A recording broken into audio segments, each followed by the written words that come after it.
আপনি প্রচুর মানুষকে প্ল্যান তো দিচ্ছেন, বাট জয়নিং আসছে না। প্রচুর মানুষকে প্রোডাক্ট শেয়ার করছেন, বাট সেই মানুষগুলো পরবর্তী সময় আইডি খুলছে না। তো এই ক্ষেত্রে আপনার করণীয় কি?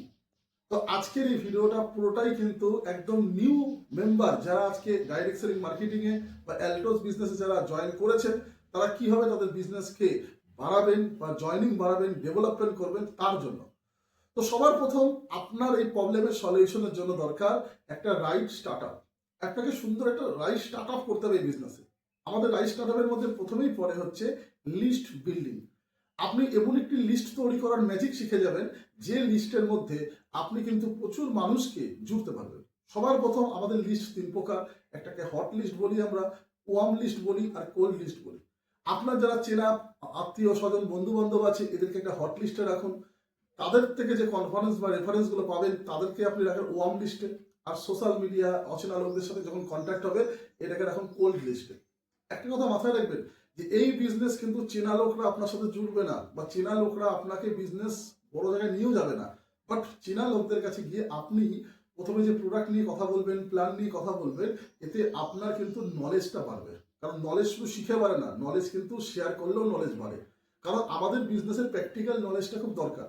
তো আপনি যখন আপনার ভাই, দাদা, মা, বাবা, আত্মীয় স্বজন, বন্ধু বান্ধবকে প্ল্যান বা প্রোফাইল বা প্রোডাক্ট শেয়ার করবেন, এটা দেখবেন নিজের মধ্যে কনফিডেন্স, নিজের মধ্যে নলেজ শেয়ার হচ্ছে। এবং এই যে নলেজটা বিল্ড আপ হচ্ছে, এই বিল্ড আপের ফলে কিন্তু আপনি যখন অচেনা লোকদের কাছে গিয়ে, বিশেষ করে ওয়ার্ম লিস্ট বা কোল্ড লিস্টে যখন যাবেন, তখন আপনি কিন্তু একটু প্রফেশনালি হয়ে যাবেন। তখন আপনার যে কথা, সেই কথার মধ্যে অনেক স্মার্টনেস, আপনি যখন কিছু বলবেন আপনার প্রেজেন্টেশন স্কিল অনেকটাই ডেভেলপমেন্ট হবে। আমি একটা জিনিস আপনাদের কাছে শিখিয়ে যাই যে জয়নিং বারে নলেজের উপর নয়, জয়নিং বারে কত ভালো প্রেজেন্টেশন করছেন তার উপর নয়, জয়নিং বারে আপনার স্কিল কতটা, আপনার দক্ষতা কতটা। এক্সাম্পল, আপনি যাকে প্ল্যান দিচ্ছেন সেই মানুষটা আপনার প্ল্যান নিচ্ছে কিনা, তার মধ্যে কি চলছে, তার মাইন্ড রিডিং করতে হবে আপনাকে, তার নিডকে আপনাকে বুঝতে হবে, সেই মানুষটাকে বুঝে আপনাকে সঠিক প্রোডাক্ট তাকে প্রমোট করতে হবে, এবং তার অনুযায়ী তাকে প্ল্যানকে প্রেজেন্টেশন করতে হবে। এবং সে প্ল্যান শোনার পর তার থেকে আপনাকে অবজেকশন হ্যান্ডেলিংকে হ্যান্ডেল করতে হবে, এবং সেখান থেকে দাঁড়িয়ে আপনাকে ক্লোজিংয়ে আসতে হবে। তবে গিয়ে একটা জয়নিং সাকসেসের জায়গায় আসবে। তাই মাই ডিয়ার ফ্রেন্ড, আমি আবারও বলছি যে আজকে আপনার জয়নিং বাড়ছে না মানে কখনো হতাশ হবেন না। কারণ এই বিজনেসে জয়নিং না বাড়াটাও একটা স্কিল ডেভেলপমেন্টের পার্ট। মানে যদি আপনি ভাবেন আমার স্কিলকে বাড়াবো, তাহলে আগে না শুনতে শিখুন।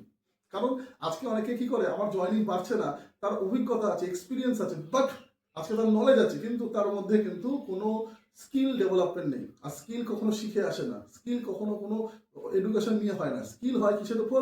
যত বেশি আপনি প্র্যাকটিস করবেন, যত বেশি মানুষকে দেওয়ার চেষ্টা করবেন, তত আপনার স্কিল বাড়বে। তাই ধৈর্য রাখুন, পেশেন্স রাখুন, অবশ্যই আপনার জয়নিং বাড়বে।